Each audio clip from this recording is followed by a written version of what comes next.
I want you to think about your daily routine for a second. What time do you wake up?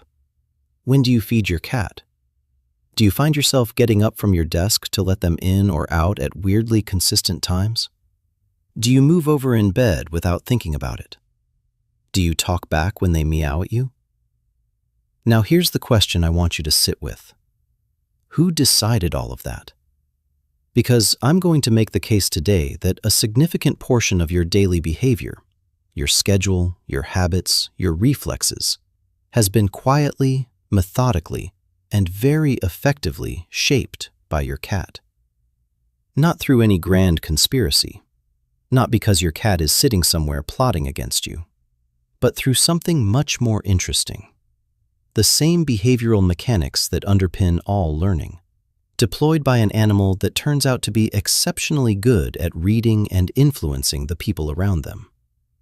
Your cat has been training you. And the most remarkable part? They probably started before you even noticed. Let's break down exactly how they do it. Every single thing your cat does to influence you starts with one simple principle. They learn which behaviors get a response, and they repeat those behaviors. This is not manipulation in the scheming, intentional sense. It's learning, the same fundamental process that shapes behavior in every animal, including us. You do something, something happens as a result, and your brain notes whether that outcome was good or neutral or bad, and adjusts the likelihood of doing that thing again accordingly. Cats are running this process constantly, and they're running it specifically on you. Every time your cat does something and you respond, you get up, you fill the bowl, you look over, you pet them, you talk to them, your cat's brain logs that. The behavior worked. The behavior produced an outcome. Do it again. And over days and weeks and months of this, patterns solidify. Certain behaviors become reliable tools because they've been field tested on you specifically and confirmed to work. Your cat isn't reading a manual. They're just paying close attention and adjusting based on results. Which is, honestly, a pretty sophisticated thing to be doing. Here's something that genuinely fascinated me when I first came across it. Adult cats don't meow at each other much. Meowing, the thing we most associate with cats communicating, is used by cats with people in a way that's quite different from how they communicate with other cats. Which means meowing, at least in its developed, frequent, conversational form, is largely a strategy cats have developed for humans. They figured out that humans respond to vocalizations, and they leaned into it. And it gets more specific than that. Some cats develop distinct meows for different outcomes. There's the meow that means food. There's a different one that means attention. Another for play. These aren't identical sounds. They have different qualities, different urgencies, different pitches. And the humans who live with these cats often learn to distinguish them without even realizing they've been taught. Think about that for a second. Your cat has developed a vocabulary specifically calibrated for you, and you've learned it. Who trained whom? Now we get into something that behavioral scientists find endlessly interesting, because it's one of the most powerful mechanisms in all of learning. Intermittent rewards. Here's how it works. If a behavior gets rewarded every single time, it's pretty easy to extinguish. Stop rewarding it, and the behavior fades. But if a behavior gets rewarded only sometimes, unpredictably, occasionally, just often enough, it becomes much, much harder to stop. The unpredictability is what makes it sticky. The brain keeps trying because it knows the reward is possible. It just doesn't know when. Slot machines run on this principle. So do a lot of social media feeds. And so, it turns out, do cats.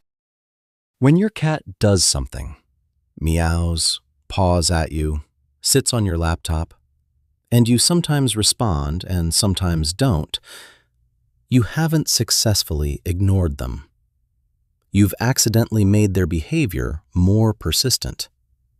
The occasional success is enough to keep the behavior going and even strengthen it. They'll keep trying because sometimes it works, and sometimes is enough. Your cat doesn't know the science of intermittent reinforcement, but they're benefiting from it anyway, because the universe runs on these principles, whether or not anyone understands them. Let's talk about some of the specific tactics, because they're worth naming. The leg rub. The sudden appearance on your keyboard right when you're in the middle of something. The sitting directly in front of your monitor. The paw on your arm when you've stopped petting them. These are not random. These are behaviors that cats have learned, through repeated testing, reliably produce attention from their humans. A cat that rubs against your legs has probably discovered that leg rubbing makes you look down, often makes you reach down to pet them, and sometimes redirects you toward the kitchen. A cat that sits on your keyboard has likely found that this produces an immediate, focused reaction from you.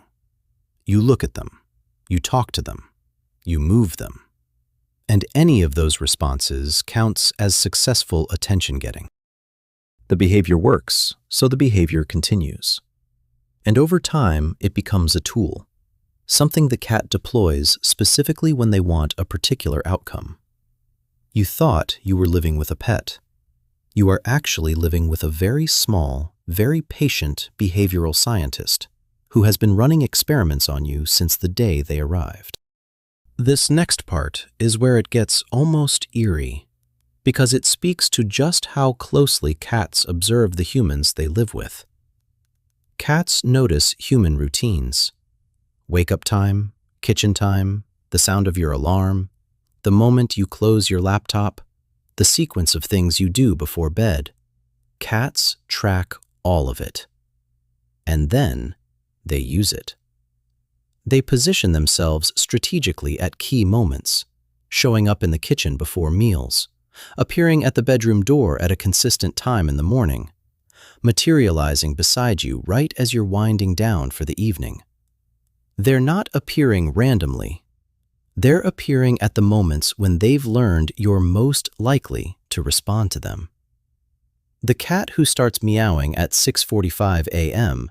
has noticed that 6:45 is when things tend to start happening.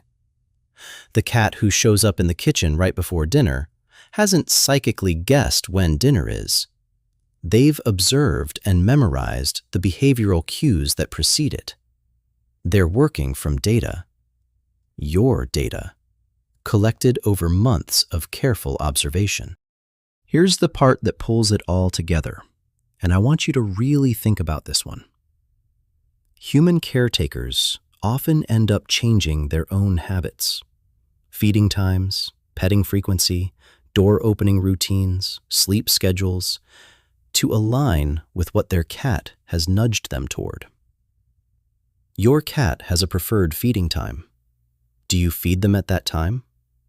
Because there's a decent chance the reason you feed them at that specific time is less about what you decided and more about what they trained you into.